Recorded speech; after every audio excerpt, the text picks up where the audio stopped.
Salut à tous, salut à toutes. Donc aujourd'hui, petit tuto, le premier d'une petite série pour vous apprendre à utiliser le Raspberry Pi. Donc pour ceux qui connaissent pas, c'est une toute petite carte électronique qui est pas très grande et c'est un ordinateur embarqué qui fonctionne sous GNU Linux. Donc je vais faire cette petite série de tutoriels pour vous apprendre à vous en servir. Donc je suis en train d'apprendre moi-même en même temps. Donc pour savoir, parce qu'il n'y a pas beaucoup de ressources en français pour l'instant, bien que ça commence à arriver. Donc la carte fonctionne sous GNU Linux, c'est pour ça qu'il nous faut plusieurs petites choses. Donc déjà une carte SD pour pouvoir mettre le système d'exploitation, qui va servir en gros de disque dur plus ou moins.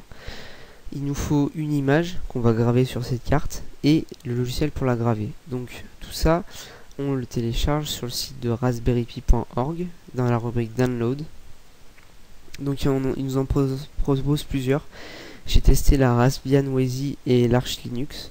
Pour commencer, je vous conseille la Raspbian Wisey parce que Arch Linux c'est plus compliqué.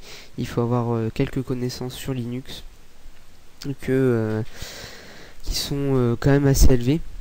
Alors que la Raspbian, quasiment tout est configuré, c'est beaucoup plus simple, c'est un peu moins galère à utiliser. Donc mais l'installation reste la même. Et il y en a une troisième que je sais pas du tout à quoi elle sert, j'ai pas testé pour l'instant. Donc vous téléchargez soit la version direct download, donc directement du navigateur, ou alors en torrent, c'est vous qui choisissez.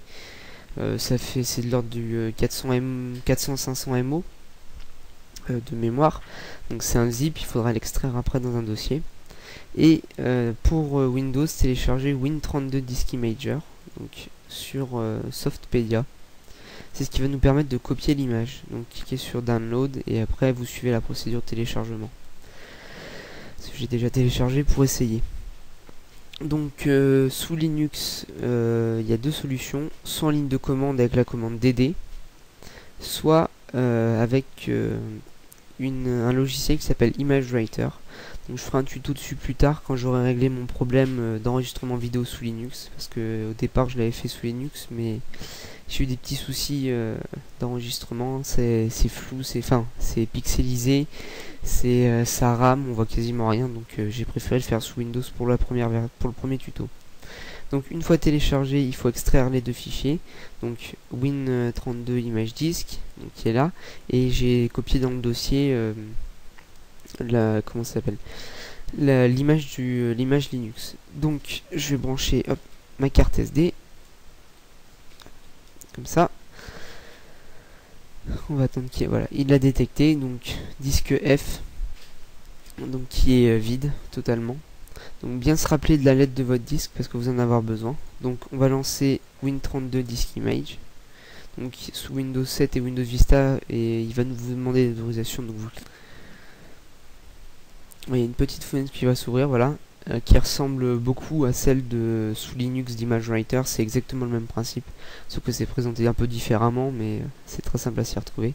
Donc vous cliquez sur le fichier, vous sélectionnez votre image, donc Wisey Raspbian de 2012-07, donc qui date d'il n'y a pas si longtemps que ça. Vous enregistrez, hop. Vous sélectionnez la lettre de votre périphérique, donc en l'occurrence c'est F, et vous cliquez sur Write. Donc il va vous demander si vous êtes sûr de vouloir écrire dessus, car ça peut corrompre la carte. En fait, ce qui se passe, c'est que ça va copier des fichiers, ça va créer des partitions dessus, mais bon, de toute façon elle doit être formatée normalement en FAT32, ce qui est obligé de la mettre en FAT32. Donc voilà, on va continuer. Oui, donc ça va se copier doucement mais sûrement. Donc en attendant, je vais vous montrer quelques petits tutos que j'ai trouvés sur le net qui peuvent être intéressants. Donc sur Pobot, il y a pas mal de ressources déjà qui sont apparues. Donc tapez Raspberry Pi dans la barre de recherche. Donc voilà, donc vous cliquez sur la carte Raspberry Pi pour accéder à tous les articles. Donc petite description de la carte. Et après voilà, il y a beaucoup de choses. Donc la Debian sur la Raspberry Pi, donc sous Windows, c'est ce qu'on est en train de faire. Arch Linux, donc qui vous explique comment l'installer et le configurer. Lui pareil, il explique quelques trucs de configuration que je ferai dans un autre tutoriel. Voilà, plusieurs choses sur l'alimentation de la carte, se connecter à distance. Je vous montrerai ça en vidéo.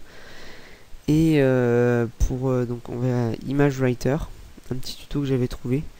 Alors, Writer, Linux, tutoriel. Hop là. Que je retrouve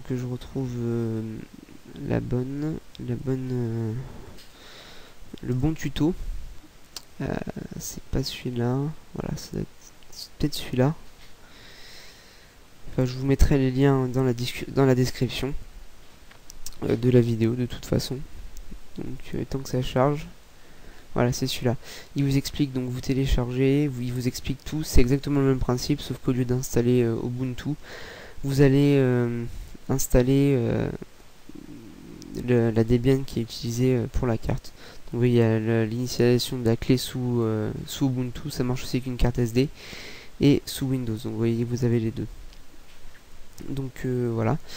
Je vais mettre en pause la vidéo le temps que ça se copie, parce qu'il reste encore un peu de temps, et je vous montre juste après comment on va procéder. Donc voilà.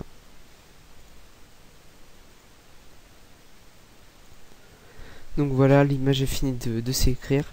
Donc vous avez une petite fenêtre qui s'ouvre avec marqué Write Successful. Vous cliquez sur OK. Donc ça, vous pouvez fermer, Exit. Vous enlevez votre carte sur laquelle est maintenant installé l'OS. Et donc dans le deuxième tutoriel, je vais vous montrer les premiers branchements de la carte et quelques petites configurations de base. Donc voilà, bon bah à la prochaine pour un autre tuto.